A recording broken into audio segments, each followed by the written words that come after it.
we've talked about it a little bit in the last show, and the goaltending and the back and forth and the rotating between Vejmelka and Ingram. And Ingram lost again. Or not Ingram, I'm sorry. Vejmelka loses another one tonight. So I think it's time with a former NHL goaltender here to talk about the goaltending. And Craig has put together some numbers that we can talk about. Yeah, and it's interesting. We can put that graphic up if you would. Just looking at the Coming into tonight's game. Yeah, this was coming into tonight. We have not had time to update Karel Vejmelka's numbers, but coming into tonight, you can see the split. Of course, Connor Ingram got pulled in that one game against LA. That's the disparity, but they have literally rotated all season. Nobody has played or started 2 straight games. So when you look at the numbers, you can see the difference in the record. That's one of the things that just jumps out at you. And obviously, Vejmelka lost again tonight, so he's 2-6-2. The goals against average, Ingram has the edge there. He's facing more shots per game. The high danger shots against are pretty close when you average out the games. The high danger save percentage is better. Save percentage is better. And look at the goal support Connor Ingram is getting compared to Karel Vejmelka. Now, people can say, well, Karel Vejmelka can't do anything about that. But what I really want to talk about with you, Eddie, is when you have one goalie on a heater like this and one goalie who's just not winning any time out, and the team is scoring for Connor Ingram, don't you want to ride that guy at some point? No, 100%. And I think that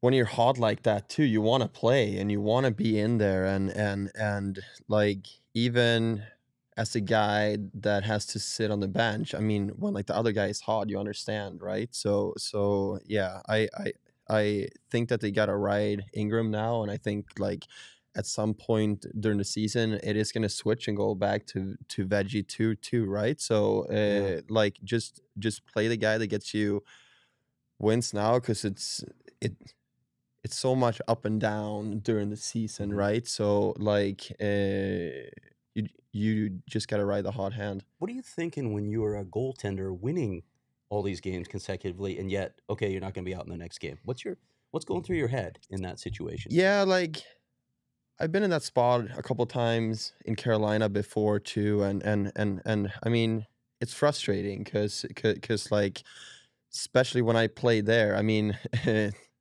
I didn't have that many hot streaks, you know. So once you have one, you wanna play, right? And I'm like, oh my god, I have 5 straight wins, and I still don't start the next game, right? So no, it's frustrating. Like, I'm sure that there's some kind of communication between the coaching staff and them, so like he understands, right? But still, I mean, when you play well and you win, you want to play. Yeah, Petey. Yeah, I want to know more about the mindset, because I think it's what's happened here with Arizona and Andre Tournier. He has given, okay, you're going to play every other game. And he said it at the start of the season. He said, I consider these guys even. So I think there's never that thinking of, oh my gosh, am I going to play? So my question to you is, you played in a few different organizations. Did you ever map out? Did coaches map out, okay, here's the next 2 weeks? Or did you just go, gosh, I don't know who's playing tomorrow? Like how does that work where you're knowing, how far in advance do you know what the plan is? So when it was a competition like it is between these two guys, and like coach even said before the season, it's even, right? So when it is a competition like that, you kind of just go game by game, and like the goalie coach usually texts or calls you the day before the game and like tells everyone who's playing, right? Like when I played with Luongo in Vancouver, it was a little bit different because, like, I mean, he was the guy, right? So it was more mapped out, like what games that I could play then, right? And things can always change, you know. Like I could have been scheduled to start on the Saturday, but Lou had a shutout on Thursday. I mean, obviously he's going to play the next game again, right? So when you have a clear-cut starter, you can map it out a little bit, but like when it's competition like this, I mean, it should be on a game-to-game basis, I think so. Yeah, and I think that gets your mind like even you said with the Luongo situation, there are like, well, gosh, he gets a shutout, so now I'm pushed. Yeah. And you were kind of I would imagine that's what you're doing. You're looking at the schedule and go, okay, we got a back-to-back coming up. Yeah. I'm probably going to get the harder start. I'm probably going to get the worst city. How do you prepare for going, okay, he's going to get Buffalo on a Friday, and you're going to play the New York Rangers in Madison Square Garden on a Saturday. Well, let's throw Eddie in on that one. How do you prepare mentally for that?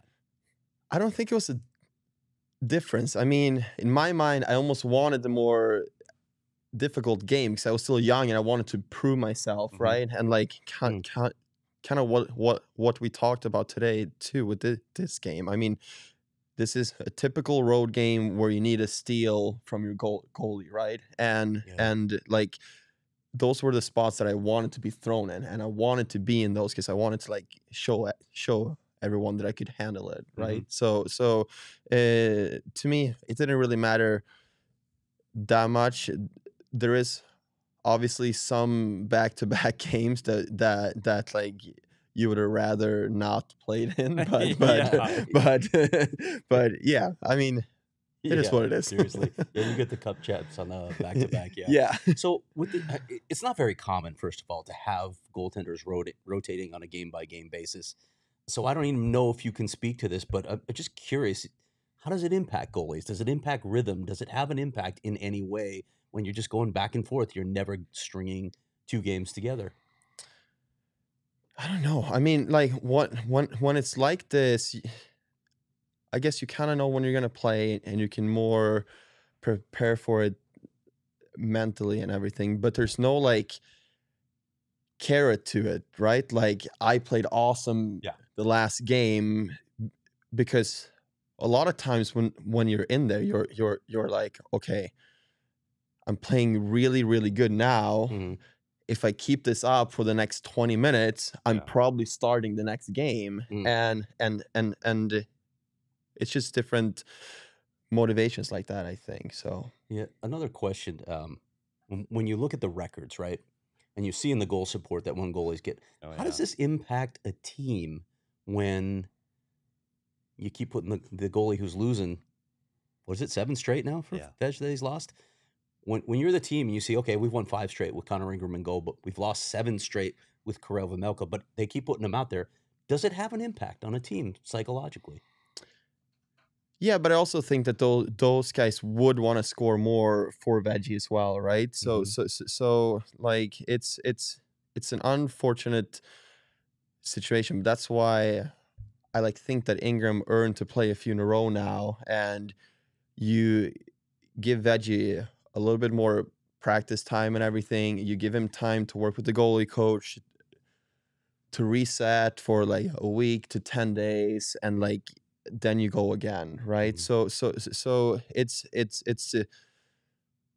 to me, I think it's the practice time, right? Because that's what you see with a lot of these starters too. Like they play 10 days straight, and then you like kind of see their technique slipping a little bit because they played so much that there's no time for practice. So I almost feel like that there's one of these opportunities now where like you can get Veggie back to feeling good again, and while you're riding the hot hand. So, and that's what I'm thinking too. Like we read these stats, Karel Vejmelka sees the stats. Like he knows he hasn't won in 7 games.